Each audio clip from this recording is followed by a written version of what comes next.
아이누스 입사에서 과학을 담당하고 있는 정종욱이라고 합니다. 아마 여러분들도 또 저하고 비슷하겠지만 하늘을 올라보는 이유는 뭐 여러 가지 있겠죠. 그 중에서도 기쁠 때 본다거나 슬플 때 본다거나. 근데 하늘을 올려다보면 올려다보는 하늘이 제 감성하고 거의 언제나 똑같아요. 그래서 하늘은 참 우리한테 말은 없지만 상당히 많은 선물을 주고 있는 그런 어떤 대상이기도 하죠. 여러분들 가끔 밤에 가시다가 달을 보실 때가 있을 겁니다. 달을 보게 되면 이 달이 나오는 빛이 지금 있는 빛이 아닙니다. 1초 전의 빛이에요. 왜 그런가 하면 달하고 지구의 거리는 보통 38만 킬로미터입니다. 빛의 속도는 1초에 30만 킬로미터죠. 그러니까 지금 저 달빛은 1초 전에 빛났던 그런 달빛이 되는 거죠. 지금 현재 우리나라에서 가장 큰 우주 관련해서 가장 큰 이슈는 다다음 주에 있죠. 10월 21일 날 마침내 우리나라도 자체 발사체를 가지게 되는데 이름은 혹시 아시나요? 어떤 발사 이름이 뭔지? 10월 21일 날 발사되는 우리나라 한국형 발사체 이름을 아시나요?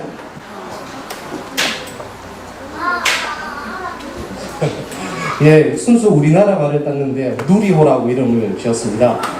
예, 누리호가 10월 21일 날 발사되는데 최초로 이게 발사에 성공하게 되면 우리나라도 자체 발사체를 가지게 됩니다. 이건 상당히 큰 의미가 있습니다. 아직까지 세계적으로 우리나라가 쏘는 누리호와 비슷한 발사체를 가지고 있는 나라는 6개 나라밖에 없어요. 만약에 성공한다면 우리나라도 7번째 나라에 그 이름을 올리게 되는 거죠. 발사체가 왜 중요하냐면 일단 모든 위성들을 쏘아 올리기 위해서는 발사체가 일정 고도까지 올라가야 됩니다. 그 고도까지 올라가지 못하면은 위성이 제자리를 잡지를 못해요. 근데 이 발사체가 올라가는데 가장 큰 어려움은 무엇일까요? 발사체를 쐈을 때 중력.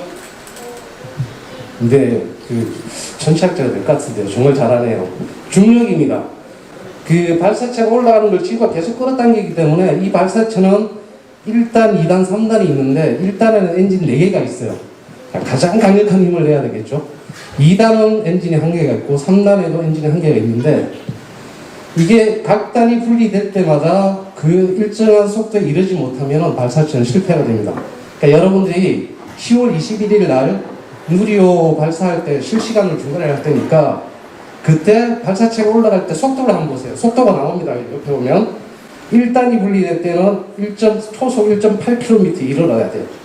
만약 이 속도에 도달하지 못했다 그러면 실패할 가능성이 크겠구나 생각하시면 됩니다. 2단이 분리될 때는 초속 4.3km 이르러야 됩니다. 마지막으로 3단이 분리될 때는 무려 초속 7.5km입니다. 초속 7.5km라면 시속으로 따져보면 27,000km에 해당됩니다. 여러분들 차를 타면 시속으로 나오죠? 시속 100km도 되게 엄청난 속도인데 이게 시속 27,000km라면 우리가 생각할 수 없는 그런 속도에 되는 거죠. 이 속도에 이르러야지만 우리 누리호는 성공할 수 있다 이렇게 보시면 될 것 같아요.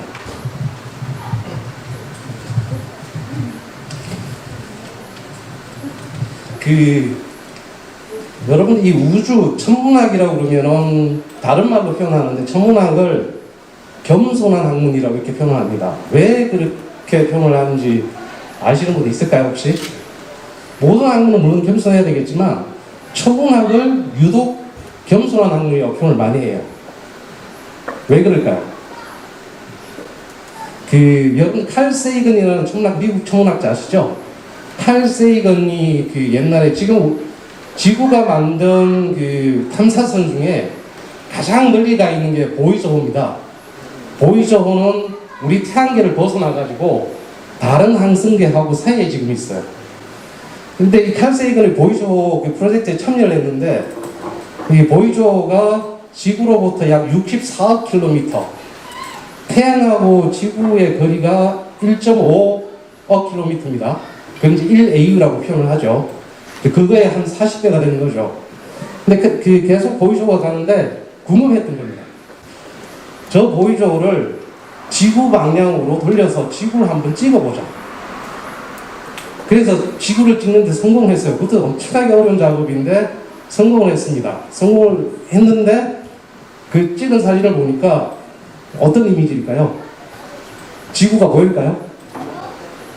거의 보이지가 않아요. 그래서 칼 세이글은 그 모습을 두고 페일 블루 다시라고 표현을 했습니다. 청백한 푸른 점. 전문으로도 보이지 않을 정도 되게 작아요. 그러니까 천문학을 겸손한 학문이라고 하는 이유는 계속 우주로 멀리 갈수록 지구는 점점 더 작아져요. 그만큼 우리는 아주 그 우주의 티끌에도 미치 못하는 그런 존재라는 것을 스스로 깨닫기 때문에 천문학을 되게 겸손한 학문이라고 이렇게 표현합니다. 그러면 이제 우주여행에 대해서 최근에 우주여행에 대한 그 뉴스들 많이 보셨을 텐데 우주의 경계는 어디가 우주인가? 자, 여러분들 생각하실 때 여러분들이 판단하는 기준이 있나요? 어디가 우주인가요? 대기권이면 성층권 위. 맞죠? 성층권 위가 우주라고 하죠. 근데 여러분들이 히말라야라는 그 영화 보셨나요? 그 엄원길 대장의 어떤 산악인 그 다른 영화 히말라야 보면 그 훈련을 시키는데 막 그렇게 하죠. 숨 차고 그러니까 그대로 한번 읽어보면 숨차지. 그러니 8,000m 위에 가면 오죽하겠냐, 산소가 있겠냐, 거기서 조금만 더 가면 우주야, 하늘이 까매, 이런 표현이 있거든요. 고작 8,000m, 0.8km인데 이걸 두고서도 우주라고 표현을 해요. 두 번째는 여러분들 아마 이제는 뭐 비행기 타는 건 아주 일상화됐으니까 비행기 순항고도가 보통 몇 킬로일까요? 순항고도. 이륙해서 어느 정도 고도에 올라가면은 자동 비행에 들어가는데 그 순항고도가 보통 10km입니다. 10km 고도가 가장 공기 저항이 적고 난기류라든가 이런 게 없기 때문에 그곳으로 이제 움직이는 거죠. 근데 여러분 비행기 타고 창밖을 이렇게 보신 적 있죠? 그랬을 때 지구가 둥근 게 보이던가요? 안 보이죠? 근데 어떤 사람은 이걸 두고서도 비행기 고도 정도 되면 우주라고 불러도 되는 거 아니냐라고 말하는 사람도 있습니다. 세 번째는 지난 6월 18일이었어요. 6월 18일 미국의 스페이스 퍼스펙티브라는 업체가 하나 있습니다. 이 업체가 특별한 시험 비행을 했는데 어떤 시험을 비행을 했냐면 헬륨가스의 풍선을 이용해서 밑에 캡슐을 달고 고도 33km까지 이동을 했습니다. 고도 33km면 우리가 보통 성층권이라고 표현을 합니다. 자, 그럼 여기에 성층권에 올라가면 지구가 둥근 게 보일까요? 안 보일 것 같죠? 보입니다. 성층권에 올라가면 지구가 둥근 게 보여요. 그리고 또 하나 성층권에 올라가면 우주라고 표현하는 것 중에 지구가 둥근 게 보이고 그리고 지구를 배경으로 뒷배경이 까매야 됩니다. 아무것도 없는. 근데 성층권에 올라가면 보이긴 합니다. 근데 학자들은 이걸 성층권에 올라가는 이 고도를 두고서도 그건 우주가 아니다고 표현을 해요. 그러면 과연 우주는 어디냐? 지금 학계에서 가장 우주의 경계는 고도 100km를 우주라고 봅니다. 100km 이상. 그걸 전문 용어로는 카르만 라인이라고 해요. 왜냐하면 카르만 박사가 그렇게 규정을 정했고 국제항공연맹에서 그걸 승인을 했기 때문입니다.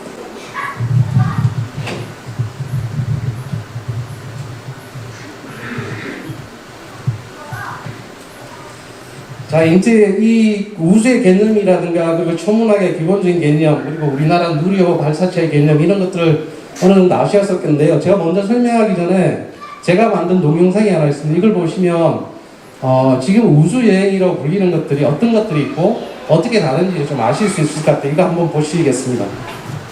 자, 이게 버진 갤럭틱입니다. 버진 갤럭틱은 특이하게 모선에서 우주 비행기를 고도에서 발사를 해서 이제 우주로 나아갑니다. 지금 이제 우주로 가고 있는 거죠. 이 비행기를 스페이스 딥2라고 부릅니다. 지금 고도 88km까지 이제 도달을 했고요. 그리고 그 당시 탔던 우주 비행사하고 조종사. 제 앞에 있는 사람이 리처드 브랜드슨이라고 버진 갤럭시 회장입니다. 이렇게 해서 지구가 둥근거하고 까만 우주를 보고서 다시 이 스페이스2를 타고 지구로 귀환하게 되는, 그러니까 왕복선에 되는 게죠. 왕복선입니다. 지구로 다시 이제 그 착륙장으로 다시 돌아오고 있는 거고요. 두 번째는 그 제프 베이조스 아마존 CEO입니다. 만든 블루 오리진이라는 그 우주 개발 업체가 있는데 여기서 만든 그 우주 그 발사체가 뉴 셰퍼드입니다. 7월 20일 날 발사가 됐고요. 똑같이 발사체 앞에 캡슐을 달고서 쭉 비행을 시작합니다. 비행을 시작하면서 어느 정도 적정한 고도에 올라가게 되면 앞에 있는 캡슐이 분리가 됩니다. 캡슐이 분리되면서 지구를 볼 수 있는데 이때 뉴 셰퍼드는 107km까지 올라갔습니다. 보시면은 이게 지금 발사부터 착륙까지의 시간입니다. 보면은 8분 33초, 그리고 캡슐이 지상에 떨어졌을 때는 약 10분 정도 걸립니다. 버진 갤럭틱과 블루 오리진의 여행 상품은 딱 10분 여행입니다. 상당히 짧은 시간이죠.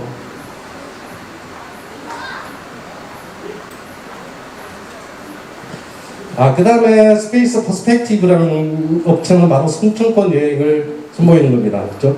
헬륨 가스를 타고 이렇게 캡슐을 달고 우주로 올라갑니다. 33km까지 올라가면 이렇게 둥근 지구와 이 뒷배경 어두운 곳으로 별들이 보이게 되는데, 이걸 과연 우주라고 볼 수 있냐라고 그 이야기는 할 수 있지만, 이 여행 상품의 특징은 이륙부터 이게 풍선으로 가기 때문에 천천히 올라갈 수밖에 없겠죠.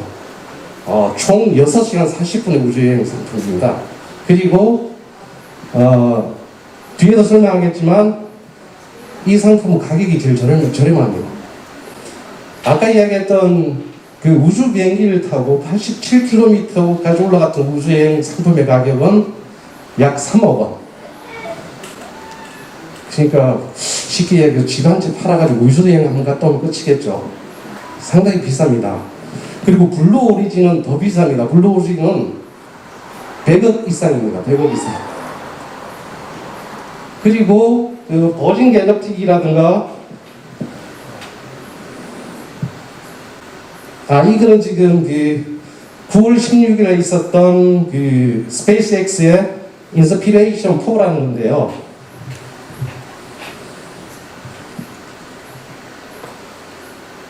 자, 이 우주 여행 상품은 고도 575km까지 올라왔습니다. 575km라면 보통 우리가 국제 우주 정거장의 고도가 420km고요.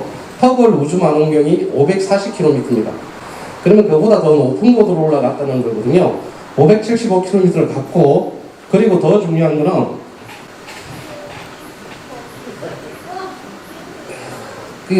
이 스페이스X의 상품은 여행 기간이 몇 분일까요? 혹은 몇 시간일까요? 혹은 며칠일까요?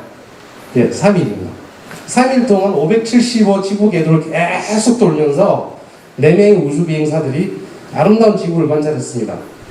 그러면 우주로 나가서 그럼 어떻게 지구를 관찰할 수 있을까? 국제 우주 비행장도, 국제 우주 정거장도 마찬가지고,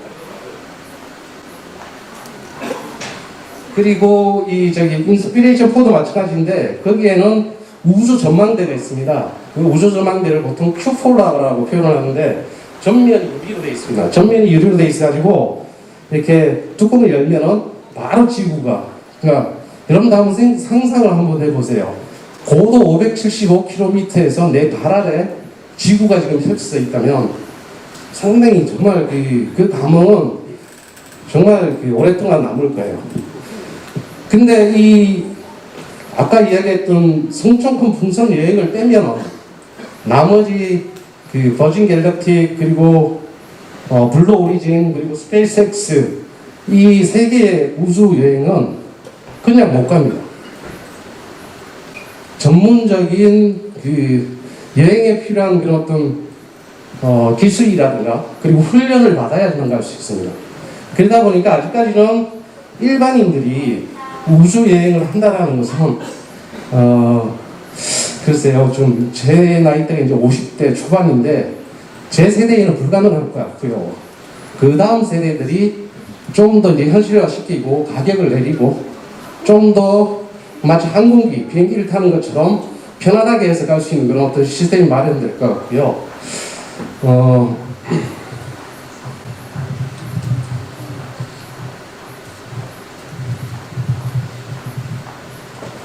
어쨌든 뭐 두 가지 문제, 그것하고 그 다음에 비용 문제, 비용도 너무나 고가이기 때문에 일반인들이 접근하기가 상당히 어려운 부분이 있고요. 이런 부분들이 있기 때문에 아직까지 우주 여행을 우리가 일반 시민들이 생각하고 그리고 추진하기에는 너무 그 비현실적인 그런 문제들이 많다라는 그런 점을 말씀드리고 싶고요. 일단 제 간단한 강의는 여기까지 끝마치고요.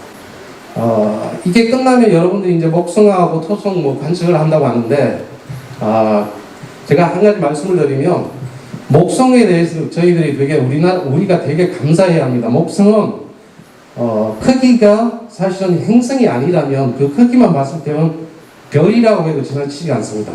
근데 목성은 상당히 중요한 위치에 있어요. 우리 태양계에서.